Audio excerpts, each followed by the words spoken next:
President William Ruto also appears to have changed tact and is now charming the youth who have in the past been administration's fiercest critics.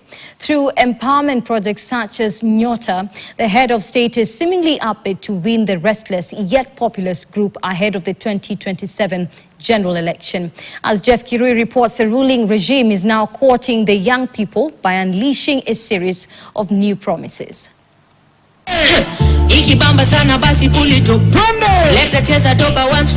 the faint drumbeat of the 2027 general election grows louder, President William Ruto is implementing a well-crafted political scheme targeting the young generation.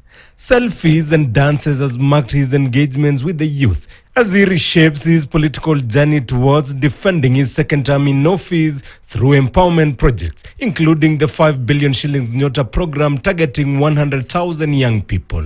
Duniani hii, mambo ni kujituma, my friend. Mambo ni kujituma. Hakuna nafasi itakuja kukutafuta nyumbani.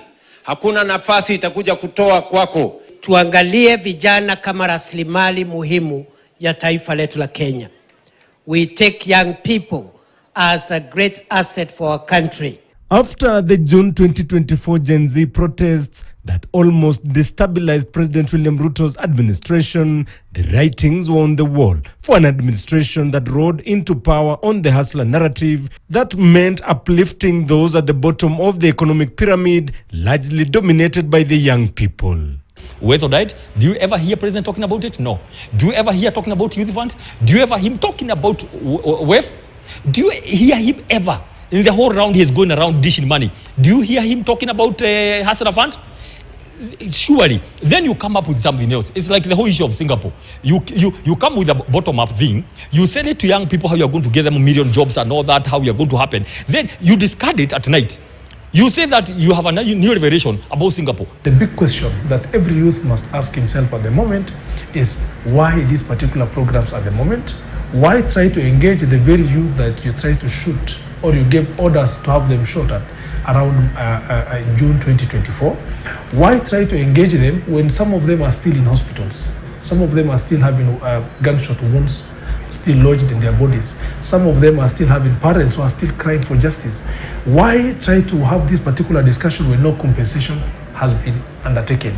Yet it is the government that has failed to follow the law in as far as creating a compensation team is concerned. Political pundits have argued that the mega empowerment drive targeting youth is a calculated move to lock in the country's largest voting bloc, even as the opposition cautions the young people against falling prey. You don't grow me by giving me money. You grow me by giving me an opportunity where I can be making money. So it's another scheme trying to get the young people. The president has realized that these youth, in the event they will decide that they will send him home, they have the numbers to send him home. If they decide to bring someone else, that will be the case. If they decide to support him, he will not have a problem with getting re-elected. So, in short, the youth population that we have in our country, the registered number of youth that we have in the country at the moment, you cannot avoid them. You cannot turn your head away from them. Jeff Kirui, KTN. On that note,